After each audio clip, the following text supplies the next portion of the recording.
Some actions have irrefutable consequences. Just over 4 years ago, Joe Biden pushed into his presidency, also known as Barack Obama's third term, with the first of several tragic and ruinous decisions. In August of 2021, Joe and his team of useless idiots, also known as his administration, carried out the disastrous withdrawal from Afghanistan.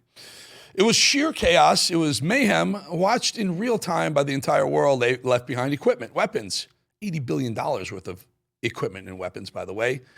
They left innocent allies there. Those who helped us for so many years were left behind to be murdered by a vengeful Taliban. 13 service members were killed because of that horrific decision that Joe Biden made. Biden looked at his watch in their honor in the dignified transfer. The Biden administration pretended that the Taliban were finally our trusted allies, and Afghan nationals were brought into this country, unvetted. 2 National Guard members doing their jobs to protect Americans last week on Wednesday, one of them was shot fatally. Actions have irrefutable consequences. There are just far too many living in our country right here on our soil who wish to do us harm, who want us dead, and they were hand-delivered to us by Joe Biden. Actions have irrefutable consequences, and one of the most disastrous presidencies in our nation's history will continue to have ripple effects for many, many years, even decades. Democrats still have no concept of the fact that the internet is a thing and it holds videos in perpetuity. And those videos are available to all of us in perpetuity.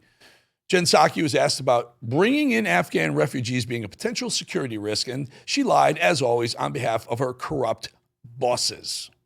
There are.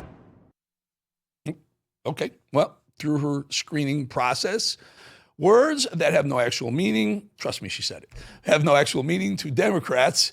Keeping America secure also foreign to them. All they do is defend the impossible. What you see is not what you actually see. That's their mantra. The Afghans who were patriated to the United States were our allies and our compatriots in Afghanistan. They are some of the most vetted individuals in the country. Well, except that all of that, it only just takes one, right? It just takes one. And we know it's more than one on our soil, full of hate and waiting to attack again. But they don't care about protecting Americans, do they? No, they want the votes. And Joe Biden and Kamala Harris armed the Taliban to the brim. And then they continue to send them hundreds of millions of tax dollars. American taxpayer money, your tax dollars, are funding the Taliban right now. And this has been going on since September 2021. On a weekly basis, the United States, the current administration, Mr. Joe Biden, has been sending $40 million, not from his own checking account, Americans' tax dollars. He's sending them $40 million cash every week. Joe Biden armed the Taliban and then funded them as they went right back to oppressing women and children and murdering Americans. And then when the 13 service members came home in caskets, Joe Biden, what did he do? He checked his watch, as if the guy can even tell anymore what time it was or what day it was, for that matter. What a disgrace these people are. Democrats. Joe Obama. And then they mocked America by flaunting our weapons, showing off all of the military equipment in a parade last year commemorating the anniversary of when Joe Biden also disgraced America. To this day, not one member of the Biden administration from hell has been held accountable for what happened, for that withdrawal that still haunts us to this very day. On August 29th, 2021, just 2 weeks after that withdrawal, a drone strike mistakenly targeted and killed civilians. So any accountability for that? Johnny Kirby?